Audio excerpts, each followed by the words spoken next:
Hello बच्चों, कैसे हैं आप? उम्मीद करते हो आप बढ़िया और एकदम मज़े में होंगे। आइए आज एक बहुत ही अच्छी कहानी पढ़ने वाले हैं हम, जिसका नाम है जुर्माना। जुर्माना यानी कि शुल्क। तो बच्चों, प्रस्तुत कहानी में बताया गया है कि अधिकारी वर्ग को अपने अधीनस्थ कर्मचारियों के साथ भी मधुर व्यवहार रखना चाहिए, क्योंकि प्रायः भारतीय समाज में इनकी प्रति भावना अच्छी नहीं रहती है। परिणाम स्वरूप लोग इनके विषय में व्यर्थ ही बातें करने लगते हैं और इनके प्रति गलत मन में धारणा बैठी है। तो आइए अपनी कहानी आरंभ करें।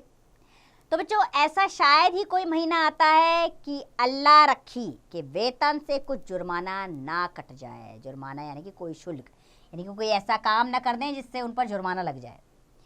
कभी कभी तो उसे 6 के 5 ही मिलते, लेकिन वह सब कुछ सहकर भी सफाई के दारोगा मोहम्मद खैरात अली खां के चुंगल में कभी ना आती। खां साहब की महाहती में सैकड़ों नौकरानियां थी। किसी की भी तलब ना कटती, किसी पर जुर्माना ना होता, ना डांट ही पड़ती।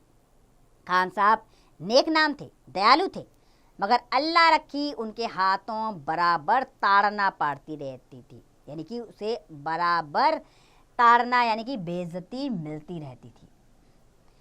वह कामचोर नहीं थी, बेअदब नहीं थी, फुहड़ नहीं थी, बदसूरत भी नहीं थी।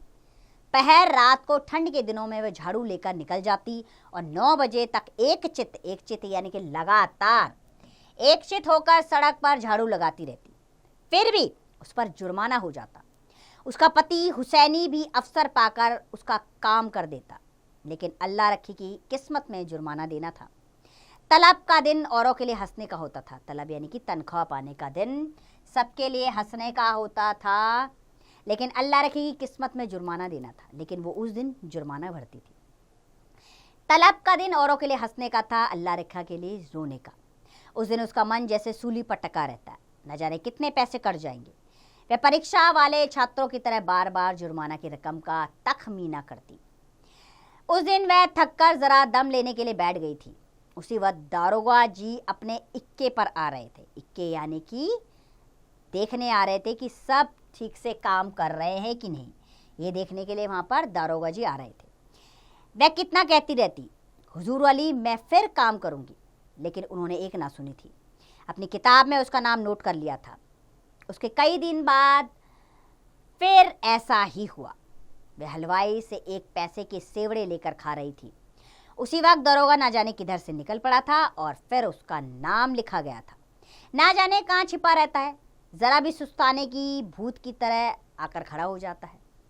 नाम तो उसने 2 ही दिन लिखा था, पर जुर्माना कितना कटता है अल्लाह जाने। 8 आने से बढ़कर रुपया ना हो जाए, वह सिर झुकाए वेतन लेने जाती और अनुमान से ज्यादा ही कटौआ पाती। कांपते हाथों से रुपए लेकर आंखों में आंसू भरे लौट आती। किससे फरियाद करे? दारोगा के सामने उसकी सुनेगा कौन? आज फिर वही तलब का दिन था। इस महीने में उसकी दूध पीती बच्ची की खांसी और ज्वर आने लगा था। ठंड भी खूब पड़ी थी। कुछ तो ठंड के मारे और कुछ लड़की के रोने चिल्लाने के कारण उसे रात रात भर जागना पड़ता था। कई बार काम पर जाने में देर हो गई थी। दारोगा ने उसका नाम लिख लिया था। अब की आधे रुपए कट जाएंगे, आधे भी मिल जाएं तो गनीमत है। कौन जाने कितना कटा है। उसने तड़के बच्ची को गोद में उठाया और झाड़ू लेकर सड़क पर जा पहुंची, मगर वह गोद से उतरती ही ना थी। उसने बार बार दारोगे के आने की धमकी दी, अभी आता होगा, मुझे भी मारेगा, तेरे भी नाक कान काट लेगा। लेकिन लड़की को अपने नाक कान कटवाना मंजूर था, गोद से उतरना मंजूर ना था। आखिर जब वह डराने धमकाने, प्यार करने, पुचकारने किसी उपाय से ना उतरी, तो अल्लाह रखी ने उसे गोद से उतार दिया और उसे रोती चिल्लाती छोड़कर झाड़ू लगाने लगी। मगर वह अभागिन यानी कि भाग से मारी हुई अभागिन एक जगह बैठकर भर भर रोती भी ना थी। अल्लाह रखे के पीछे लगी हुई बार बार उसकी साड़ी पकड़कर खींचती, उसकी टांग से लिपट जाती, फिर जमीन पर लौट जाती और एक क्षण में उठकर फिर रोने लगती। उसने झाड़ू तान कर कहा, चुप हो जा, नहीं तो झाड़ू से मारूंगी, जान निकल जाएगी, अभी दुष्ट दरोगा आता होगा। पूरी धमकी मुंह से निकल भी नहीं पाई थी कि दारोगा खैरात अली खान सामने आकर साइकिल से उतर पड़ा। अल्लाह रखी का रंग उड़ गया, कलेजा धक धक करने लगा। या मेरे अल्लाह, कहीं इसने सुन ना लिया हो, मेरी आंखें फूट जाए। सामने से आया और मैंने देखा नहीं। कौन जानता था आज पैर गाड़ी पर आ रहा है। पैर गाड़ी यानी कि साइकिल पर आ रहा है। रोज तो इक्के पर आता था। नाड़ियों में रक्त दौड़ना बंद हो गया। ऐसा लगा कि उसके शरीर में खून दौरा नहीं कर रहा था। झाड़ू हाथ में लिए निस्तब्ध खड़ी रह गई। निस्तब्ध यानी कि बिल्कुल खामोश सी वो खड़ी रह गई। दारोगा ने डांट कर कहा, काम करने चलती है तो एक पुछल्ला साथ ले लेती है, इसे घर पर क्यों नहीं छोड़ आई? अल्लाह खान नक्की ने कातर स्वर में कहा, यानी कि डरी हुई आवाज़ में बोला उसने, इसका जी अच्छा नहीं है हुजूर, घर पर किसके पास छोड़ आती? क्या हुआ इसको? बुखार आता है हुजूर। और तू इसे यूं छोड़कर रुला रही है? मरेगी कि जिएगी? गोद में ले लिए काम कैसे करूं हुजूर? छुट्टी क्यों नहीं ले लेती? तलब कट जाती है हुजूर। तलब यानी कि तनख्वाह। उसने कहा, तनख्वाह कट जाएगी मेरी हुजूर, गुजारा कैसे होता? इसे उठा ले और घर जा। हुसैनी लौटकर आए तो इधर झाड़ू लगाने के लिए भेज देना। अल्लाह रखी ने लड़की को उठा लिया और चलने को हुई। तब दरोगा जी ने पूछा, मुझे गाली क्यों दे रही थी? अल्लाह रखी की रही सही जान भी निकल गई। काटो तो खून नहीं। थर थर कांपती बोली, नहीं हुजूर, मेरी आंखें फूट जाएं जो तुमको गाली दी हो। और वह फूट फूट कर रोने लगी। संध्या समय हुसैनी और अल्लाह रखी दोनों चले।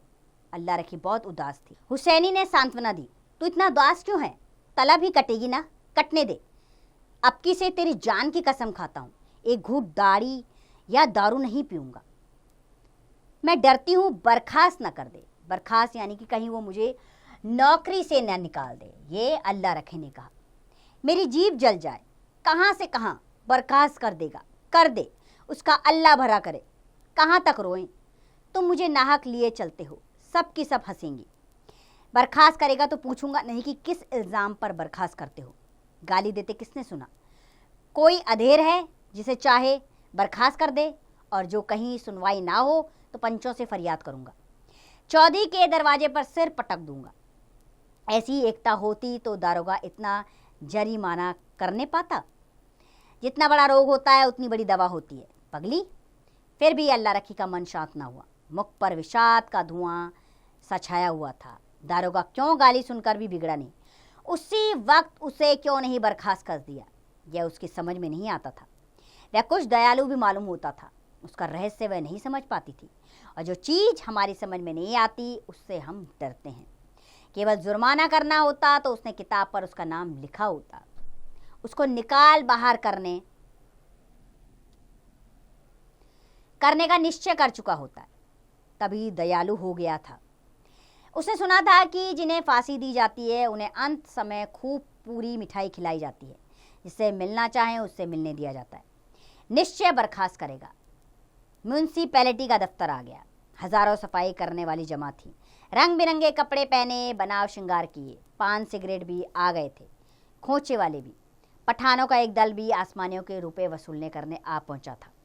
वह दोनों भी जाकर खड़े हो गए। वेतन बंटने लगा। पहले औरतों का नंबर था। जिसका नाम पुकारा जाता वह लपक कर जाती और रुपए लेकर दारोगा को मुफ्त की दुआएं देती हुई चली आती। चंपा के बाद अल्लाह रखी का नाम पुकारा जाता था। आज अल्लाह रखी का नाम उड़ गया था। चंपा के बाद जरूहन का नाम पुकारा गया तो अल्लाह रखी के नीचे था। अल्लाह रखी ने हताश यानी कि बहुत दुखी हुए आंखों से हुसैनी को देखा। औरतें उसे देख देख कर कानाफूसी करने लगी, यानी कि आपस में धीमे धीमे बातें करना। कानाफूसी करना, आपस में धीमी बातें करना, ये औरतें वहाँ करने लगी। उसके जी में आया घर चली जाए। यह उपहास नहीं सहा जाता, यानी कि इसका मजाक बन रहा था वहाँ पर। यह उससे सहा नहीं जा रहा था। जमीन फट जाती कि उसमें समा जाती। एक के बाद दूसरा आता गया और अल्लाह रखी सामने के वृक्षों को देखती रही। उसे अब इसकी परवाह ना थी कि किसका नाम आता है, कौन जाता है, कौन उसकी ओर ताकता है, कौन उस पर हंसता है। सहसा यानी कि अचानक से सहसा अपना नाम सुनकर वह चौंक पड़ी। धीरे से उठी और नवेली बहू की भांति पग उठाती हुई चली। खजांची ने पूरे 6 रुपए उसके हाथ पर रख दिए। उसे आश्चर्य हुआ। खजांची ने भूल तो नहीं की। 3 वर्षों में पूरा वेतन तो कभी नहीं मिला और अब की तो आधा भी मिले तो बहुत है। एक सेकंड के लिए वहीं खड़ी रही। शायद खजांची उससे रुपए वापस मांगे। जब खजांची ने कहा, अब क्यों खड़ी है, जाती क्यों नहीं? तब वह धीरे से बोली, ये तो पूरे रुपए हैं। खजांची ने चकित होकर उसकी ओर देखा। तो क्या और क्या चाहती है, कम मिले? कुछ जरिमाना नहीं है? नहीं, अब की कुछ जरिमाना नहीं है। अल्लाह रखी चली, पर उसका मन प्रसन्न था। वह पछता रही थी कि दरोगा जी को गाली क्यों दी। यानी कि कई बार हमें जीवन में पता नहीं होता कि आश्चर्य से, अचानक से आपके जीवन में कितनी खुशी आ जाती है। जैसे अल्लाह रखी के जीवन में आई, उसको जब अपनी पूरी तनख्वाह मिली, वो आश्चर्यचकित रह गए कि हमेशा उसका तो जुर्माना कटता था, इस बार कैसे नहीं कटा। यानी कि कई बार लोगों को समझने में हम भूल कर बैठते हैं। शायद दया हर किसी के मन में है, ये समय रहते हमें पता लगती है। काम करवाना ये हमारा नियम है, लेकिन समय रहते सबकी सहायता करना ये मानवता है। तो बच्चों, इस शिक्षा को अपने जीवन में उतारिए, सबकी मदद के लिए आगे आइए और अपना काम ईमानदारी से कीजिए। यही इस पाठ की सीख है जो आप अपने जीवन में ज़रूर उतारें और इसका अभ्यास करें, आप स्वयं करें।